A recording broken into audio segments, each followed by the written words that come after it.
Today I'll be trading the worst tight end in Madden into Travis Kelce, and it won't be easy considering the very worst tight end is listed at a 25 overall, which makes him the very worst rated player in the entirety of Madden. His name is Cameron Canaday. He is a 6-year veteran from Portland State University. Now what I find weird about this is that Canaday was never listed as a tight end, as he played long snapper all throughout college in the NFL, totaling 67 professional games between 2016 and 2020. But I'm up for the challenge anyway, so we will consider him a tight end. And if you remember from the previous trading videos, trading a player under 60 overall is like me trying to sell a bottle of oxygen. It's a complete ripoff. So to combat this, I will be playing a week 1 placement game in a franchise with Canaday as my starting tight end. Each yard with him is a point, each reception is 10, and each touchdown is 30. Winning adds an extra 50 upgrade points, but losing would subtract 50. Now, Canaday is currently a free agent, so I'm spinning this wheel right here to figure out what team we'll be using for this video. I'm just hoping it's a squad with a decent quarterback, please. The Kansas City... Well, we can't do that. Travis Kelce's on the Chiefs. Well, the video's over, guys. We got Travis Kelce. Okay, no, seriously, whatever this team is going to be, it will be the Carolina Panthers? I got Bryce Young, the rookie? Okay. Alright, so here's Canaday on the Panthers as a 25 overall. I have no clue what this dude's model is built like the thumb guard, some Spy Kids. One more thing to notice before we play our placement game against the Browns is this 4-hour timer at the bottom. This is how long I'm giving myself to complete this challenge. Last time with Justin Jefferson we did a 5-hour timer, and I'm not trying to spoil it, but I think that was a little too generous. I'm yearning for a true challenge. The moment I click this button right here is the moment we begin our timer, and there it is, 4 hours on the clock starting now. We pick up first down and 10, and our first pass completion to Canaday. I'm surprised it's this easy for him to get a catch. I thought he was going to drop every single football, but that's one reception. And also the point of this is to win the game because I do want to add 50 upgrade points to him on top of that, so I get Miles Sanders involved, and now we're already in the red zone almost. From there we go quick slant to, of course, Canaday. He's just going to get these little short passes, but I'll take any points I can get for him, and we're just going to keep on doing that. But after we keep on force feeding it to him, we end up having to kick a field goal because we couldn't complete, and we get 3 points on the board nonetheless. Browns make it 7-3, and at this rate, Cameron Canaday is going to break Michael Thomas's reception record. And second down and 6, just to end the first quarter, I get it off to him again. Once again, another completion to Canaday, and things wouldn't even change going to the next quarter as I move the chains again with Canaday to start the second quarter. We get to the 2-yard line where I'm going to throw a touchdown pass to Canaday himself, so he's in the end zone. That's plus 30 points. The reception's plus 10. We are already stacking up some points right now, which is definitely going to be needed for a 25 overall player. And you can see at halftime we have 8 receptions, 46 yards, and 1 touchdown. So doing the math right, this equals out to about 156 total points, which is good, but we're going to need a lot more than that. The reason why the points is so much different this one is because the player sucks. Canaday is a 25 overall tight end. Anyways, getting back out there, I try to get Canaday on the first down, but at least I get the reception. He's not strong enough. He has a truck rating of -7, so we couldn't get the first down as Denzel Ward stops him. The Browns would make it 21-10, so I got to start trying now. So I'm going to the other white dude in our lineup, Adam Thielen. He has a big completion across midfield. And quickly get into the 3-yard line where I'll just let Miles Sanders get the score. That's all we need to do right now, get points on the board, and we'll put up 7. Whereas now the game is at 24-18 after another touchdown by the Browns. I barely get this one off for the first down, and right now at this point, I'm just looking to take the lead. I do not really care to get to the Canaday, but I'm still going to get him anyways because why not? He's open. He has a first down. And we would get second down and 3 again. A quick slant to him. He's getting all the completions now as we go to the 2-minute warning. Just to add the cherry on top of the pass to the 1-yard. Once again, the Canaday for his second touchdown in the game. This one's a go-ahead lead as well.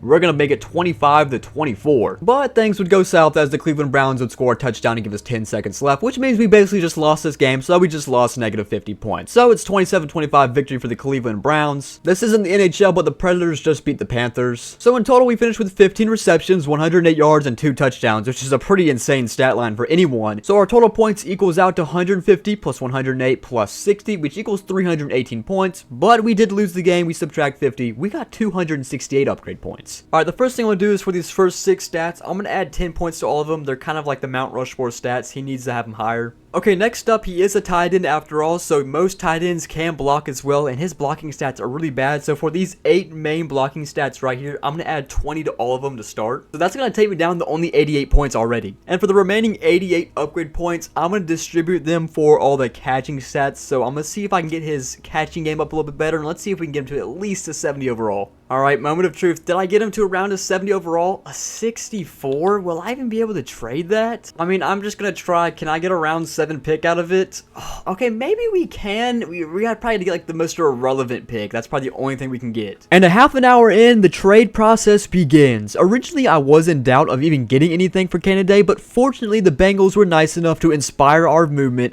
and hand us the 223rd overall pick. For the next couple of minutes, it was all trial and error. As you can see, I went for Young Ku again like last time, but it looks like I have to settle for a kicker a little worse than I expected, that being 77 overall Mason Crosby.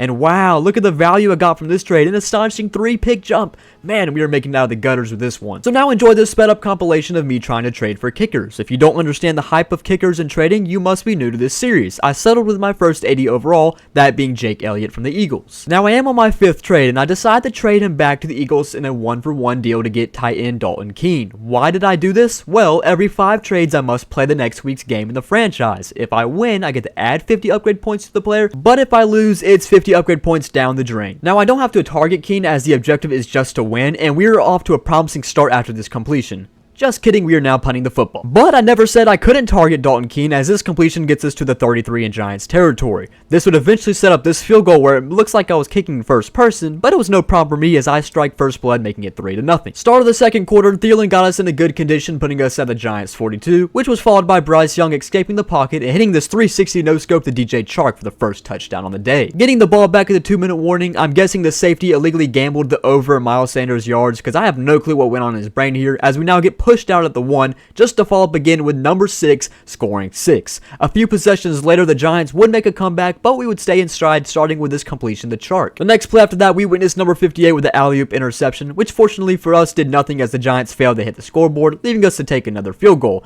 The Giants couldn't score to save a life in the 4th quarter, so we started to run away with this one, eventually closing out in MetLife with a 28-14 victory, meaning Dalton Keene will get 50 upgrade points added to his overall. After essentially maxing out his first 3 stats, we were able to jump him from a 67 to a 72, which isn't a huge jump, but I do expect some progress will be made. That is evident after we trade Keene away in trade 6 for a round 4 pick, showing that we were jumping up the cash system. Now for the next handful of minutes, I was just trying to score a skill position player, and I came across one which I thought was the robbery of this video, as I traded that 4th round pick into Julio Jones. Unfortunately, the league views Julio as that old head uncle who thinks he knows ball at the city court, so we were only able to jump 20 picks, but it did get us into the 3rd round. Last time I did this, I invented a term called trade bagging, which means I'm just trading for essentially nothing just so I can move on to my next game, and that explains why I traded down with my 3rd pick. Now with my knowledge of doing this in the past, I'm on trade 10, so I need a player to play my next game with, and I am eyeing down all mid-tier quarterbacks, so if I win, I can add valuable upgrades to them for more trading value. My next player for my game was settled when I came across New York Jets legend, I'll have her home by 9, sir, Michael Jordan White. Already trailing by a tutty against the Saints, I decided to get that white-on-white connection following with a first down to Adam Thielen. However, I vaguely remembered that I am playing with a 66 overall quarterback, as this ball was thrown with no regard to where I actually placed it. Now trailing 14-0, it was pretty apparent that winning with Mike White was not going to be to task with the fainted heart, as he overthrows here. But we would make it up going to Thielen for this one, and I don't care if your quarterback is Nathan Peterman or concussed Tua, a QB sneak from the 1 is the easiest touchdown you ever receive. Now down 17-6, Mike White fires another interception. I mean, come on Mike White, what are you doing, man? Gosh, that was such a bad pass that wasn't my fault at all. It was at this very point of the game where my controller almost went through my screen as I throw this questionable animation of a pick 6. And I'm not gonna lie to you, I gave up, so I'm speeding up the remaining of this game just to prove I didn't cheat the system by simulating it. I accepted the loss, I just didn't want to waste too much time on a lost cause. So yes, I lost to the Saints 45-16. Let's refrain of mentioning this ever happened in the comment section below. So now I'm going through White's stats to evenly subtract a total of 50 points, and by doing so, we were able to bring him down to a 65 overall, which thankfully is only 1 overall worse. Yes, I know it says 63, but he currently has a -2 overall because of his morale. Getting back to the trade booth with just over 2 hours, you can tell we lost some value here, as we only could get a 4th rounder out of 65 overall Mike White. Once again, I started doing some stupid trades, such as this one for a dude named Jamichael Hasty. I couldn't pass on trading for this dude with a name like that. Trade 13, I did a stupid trade bag as I traded Hasty down into a 6 and a 7th. Fortunately, in my favor, we have this episode's guest star appearance of Young Ku, the man who can ultimately shake up the direction of trades. My 5th trade of this segment before we play our next game was a 1-for-1 back to Atlanta for Scotty Miller. So yes, essentially Atlanta just gave us Scotty Miller for free. I love how stupid trading is in this game. So now with another white guy in our roster, we play the next game against the Cardinals, and we start out strong with this completion to Chenault. Once again, Chenault brings in another catch, and now it looks like the animations are on our side. You know, I take that right back, as Hayden Hurst forgets he has arms, and it just goes right through his torso into Buda Baker's hands. Lovely. 3rd down and 20 now, and guys, come on now. It's raining in this game, alright, man? The ball just slipped. Come on, it must have been the rain. Cardinals finally hit the board, so we go deep to Adam Thielen on this 3rd down and 15 completion. No clue what happened in 25's head right here, but it opened a wide lane for Miles Sanders to tie this game up at 7 apiece. Just before halftime, Hayden Hurst brings us in and fumbles. Well, you know it is raining. I'm sure that ball is slippery. Must have been that damn rain. Thankfully, we recovered it just for the rain to mess us up again. Man, if it wasn't raining right now, I would have 400 yards and 5 touchdowns. Believe me. 14-7 getting back out in the locker room, and I figured I'd get Bryce Young to do what he does best and create an explosive play with his legs. This would eventually set up a 7-yard loss on a sack, however. You know that turf is pretty slick. Must have been the 3rd down and 9, and Thielen shines as we move the chains into Cardinals territory, and following a well set up rushing play by Miles Sanders, we let him capitalize again on the ground, getting us back into the end zone to knot this game up at 14. The 4th quarter began and the curtains raised for the Sanders show. After great blocking and lane maneuvering, we were able to take a lead 21-14. At this point in the game, I believe a 1st down was set in stone, but nope, the rain called and Miles Sanders picked up the phone, leaving the football to get right back in the hands of Buda Baker again. And to make matters worse, the Madden AI really thought the Cardinals could go down and score a touchdown with 30 seconds left in the game. So now I'm releasing my inner Thanos by saying fine, I'll do it myself, starting with this big completion to midfield to Thielen. I have no clue what kind of defense this was with 23 seconds left, almost like the Bills versus Chiefs in the playoffs, but it's got us right into field goal range. The Cardinals try to ice us, but they must have forgotten Eddie Pinera is cold-hearted as we nail the buzzer to win this game 24-21, meaning Scotty Miller will get 50 upgrade points, which is funny because his ass didn't catch one football this whole game. But nonetheless, Scotty Miller is now an 80 overall, and just like that, we are so definitely back. Trade 16 began with us getting back into the 3rd round with the 86th overall pick. So then I spent the next few minutes trying various skill position players just to later move them for more value, and I eventually got a solid deal, obtaining James Robinson and a 5th round pick from the Patriots. For trade 18, I was able to use my master negotiation skills, aka just spamming all their draft picks back and forth until they accepted, to get James Conner and a 7th round pick from the Buccaneers. So then I traded James Conner into another 3rd round pick, and for trade 20, it's a little deja vu, as I settle on a QB to play my next game with in hopes to win, as a 3rd rounder and a 7th rounder is good enough to start the mania, Gardner Minshew at QB1. Our 4th game was against the Niners. I figured we were in for a challenge, but it didn't start like that as we striked a 7-0 lead. After a good 1st down completion to Chenault as well as to Hayden Hurst, we were stopped short of the end zone but close enough to tally 3 more, putting us up at a 10-0 lead against the 49ers. We got the ball back before halftime, which came with a solid chunk of yards to Thielen, and after breaking a few tackles, I ran out of bounds because I felt bad, of course, not because I'm an idiot or anything, but this still led us to putting 13 unanswered points against the so-called best defense in the league before halftime. I really have no clue what's going on with the Niners this game, as they allowed the Panthers of all teams to go up 20 points. And whoa, be careful there, Trey. Last time I saw a player that angry with a helmet in his hand, someone almost got a concussion. Yeah, no point to show you the remainder of this game. The only touchdown the Niners had this week was their plane landing in Charlotte Douglas International. This led to 50 upgrade points to Minshew Mania, which took him from a 67 up to a 78, which is exactly the reason I wanted to play my next game with a QB. After trying a bunch of overkill combinations, I was able to land with pure draft picks, including a 1st rounder, a 2nd rounder, and a 4th rounder, and with only an hour remaining, I can tell we were on the verge of getting Kelce. Trade 22, I was surprised this worked, but I just took the 2nd rounder and stole the Bucs starting QB Baker Mayfield. Followed up on trade 23, where I took Baker in that 4th rounder and converted him into a better QB into Jacoby Brissett, as well as a later 4th round pick. Considering we have 61 minutes remaining, I decided to check how close we were, and it was not looking too good. So you would visually notice me starting to fly through the remaining of this video. That started with these last 2 trades before our next game, and I figured this is a great place to shout out Darrington Evans, a running back now with the Buffalo Bills, who is also a content creator.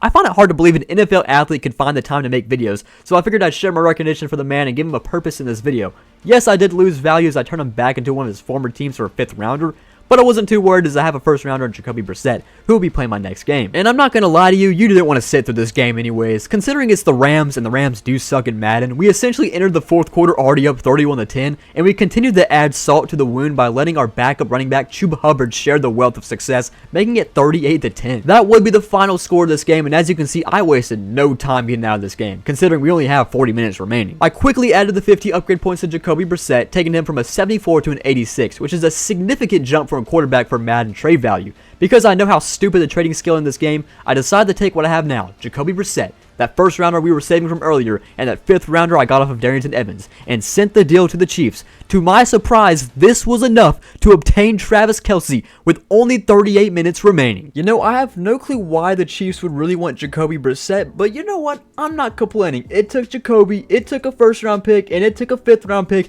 to finally get our hands on the best tight end in the history of football. Well, maybe the 2nd or 3rd best tight end, but the best right now, Travis Kelce. So as a result, it took us 26 total trades, 5 games played with a 4-1 record, in about 3 hours and 22 minutes, which altogether is our new personal best. That beats out our record we set trading for Justin Jefferson in the previous episode. So to conclude this video, I'm going to do one more thing, and I'm going to simulate the remaining schedule the Carolina Panthers have with Travis Kelce, the new tight end. And by God, does he need a new face scan in Madden 24. He looks like a rip-off Nickelback right here. Alright, so moment of truth. Did we make the playoffs? We already were at an advantage because we started 4-2, and we did make the playoffs, 10-7. Travis Kelce finished this year with 77 receptions, 850 yards, and 7 touchdowns, which definitely is a lot worse compared to what you would get on the Chiefs with Patrick Mahomes. But yes, Bryce Young is his quarterback. And as you can see, we obviously didn't make or win the Super Bowl. The Bills actually took it for the first time ever. So thank you guys for watching me trading the worst tight end into Travis Kelce. Up next time, I can do either running back or defensive end, whatever you want. Just let me know down below. That's it. Thank you guys for watching, and I'll see you guys next time.